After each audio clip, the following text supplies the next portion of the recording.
Here are a few of the strangest situations lottery winners find themselves in. Number 9. Liquor store promises. One of the biggest things that winners should worry about are the promises they make before they win, because most of the time, it just comes back to haunt them. This was especially true for Eva Reyes, a woman from Northern California, who promised the owner of the liquor store where she bought her lottery ticket that she would split her prize if she won. Sometimes these promises are made because it's one of those things you just say to someone as a joke, just to make conversation. However, in this case, she made that promise because the liquor store owner fronted her the money to buy the tickets. When she won a $1 million prize with the ticket she bought from the liquor store, the man went on to sue her for what he believed was his half of the money. When she was interviewed by the media, Reyes stated that she had in fact promised him a part of her winnings as a thank you for his help. There's actually even a note in play here. According to her attorney, the note where she wrote down the promise clearly states she would give him only $50,000. However, the note supposedly has an extra zero that was squeezed in, according to her attorneys. She said she told him she was only supposed to give him $50,000 for his help. Of course, the liquor store owner took legal action to make sure he would receive his $350,000 after taxes. Seems like a he said, she said to us here. Anyone know the resolution to this case? Number 8. Breakups to makeups? Breakups suck. We all know this already. Splitting up is already emotionally draining. But imagine having to break up and then realizing your ex wins the lottery. For a couple in Florida, this became their reality, fighting over $1 million prize after breaking up. They had lived together for 2 years when, in 1993, Lynn Poyer told her boyfriend at the time, Howard Browning, that if she won the lottery, they would split the prize. Little did she know she would have to hold that promise a long time later. Spoiler alert, Poyer actually did win the lottery. She won $1 million, or so she thought at least. This is when she realized everything might get messy, because 8 years after their breakup, Browning decided to pursue legal action and sued her for half the prize money. Not only did he file the suit, he actually won. According to Florida law, a verbal agreement like this example is completely valid, provided that it was made when they were still a couple.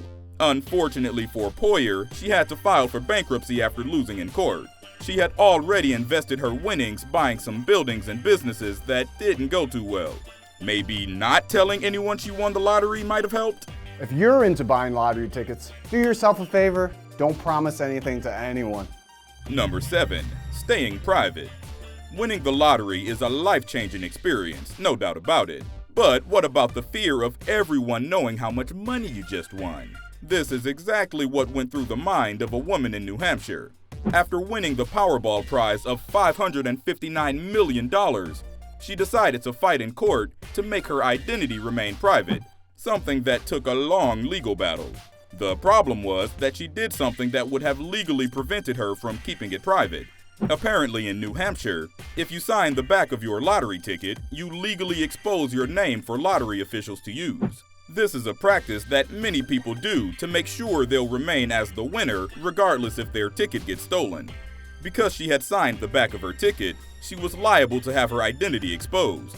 In fact, when she received the $264 million prize, after all taxes, there was still no way of knowing whether or not she would be able to remain as Jane Doe. In the middle of her legal battle, she realized that her state law allowed her to create a trust and receive the money through a trustee, while she waited for the court to decide whether or not she would keep her name off the public eye. Ultimately, she was successful, but it hasn't been the case for other winners. So if you're worried about losing your ticket, don't forget about your identity as well. Number 6. Don't tell my wife. If there's one person we tell almost everything to, it's our significant other. So picture this, you're married to your wife or husband, everything seems to be fine, but then you find out he or she hid $600,000 from you. What would you do? It turns out this was exactly what happened to Donna Campbell of Florida. She found out her husband was hiding his lottery win from a lottery pool he had with his coworkers. The worst part, or the funniest part, was the length he went to keep the secret up, such as never having the TV on and disconnecting the phone. Her suspicions went up further when she got a postcard about a new home purchase to her husband. She eventually did a simple Google search and found out the news of her husband's lottery win. When she finally confronted him, his first reaction was to deny everything. But he then confessed, but came up with the excuse that he had bought the ticket for a daughter from another marriage. And then, poof, he just left. So she decided to sue for her half. However, to make a long story short, a judge rejected her demand for half the money. Hey, this guy gets it. He knows he shouldn't just tell anyone. But keeping it from his wife, however, I'm not sure if that's the smartest move. But whatever you do, if you do win the lottery, stay anonymous. Number 5. Anyone but the boss. Winning the lottery is every ticket buyer's dream. But when someone decides to play, they also have to make sure they can collect. Take the case of Jose Antonio Quatoc. He played the lottery as an undocumented immigrant and won $750,000 before taxes. However, as you would expect, he had a dilemma on his hands. So what does a desperate man do in a situation like this? Obviously, they rely on the help of their closest friends. Because that's why we have friends, right? Well, at least those people who are our actual friends. Quatoc, who knew he would get deported back to Guatemala if the lottery administrators knew of his undocumented status, called his friend and boss Eric Cervantes to help cash the prize for him. As a supposedly good friend, his boss went in to cash Quatoc's check, but something else happened. He decided to cash it and keep the money. Things escalated when his friend even started saying that Quatoc had decided to give him the money. Fortunately, surveillance footage demonstrated that it was in fact Quatoc who had purchased the ticket, and he eventually won his case. But not after Cervantes had already spent roughly $223,000. And the kicker, a U.S. Immigration and Customs Enforcement hold was placed against Quatoc after the case. Yeah. This guy couldn't have found anyone other than his boss? Number 4. Family bond. Family is bond that not even money is able to break, right? Nope, not really. There are plenty of stories involving siblings, cousins, uncles, and close friends battling over the millions of dollars a lottery ticket brings into their lives. And this story is no exception. On this occasion, a mother had to deal with her son stealing her prize money. Etta Mae Urquhart won $51 million in the Mega Millions lottery in California. She asked her son, Ronnie Lee Orinder, to double check that the numbers matched up because she couldn't believe it. Once she realized she had won, she drove to the gas station where she had purchased the ticket with her son and her husband. However, she had her son sign the lottery ticket instead because she was so excited and couldn't hold a pen. That was a bad move because her son had other ideas. Because he signed the ticket, he was the winner. But his mom was the person who had actually bought the ticket, and things went south from there, as her son controlled the money. The case eventually went to court, where a settlement was eventually reached, with the details undisclosed. Number 3. Poof Part 2. Pulling a disappearing act seems to be a common thing among lottery winners. In this case, the bond these coworkers had made supposedly was so strong, they told each other that they would split the prize money if they won the lottery. According to Leslie Underwood, when their boss handed them some lottery tickets for the Arkansas State Lotto, she and her coworker promised each other that they would split the money if one of them won. Yeah, it was a nice promise, until it's time to pay up. As soon as her coworker Mandy Van Houten won, she just ghosted.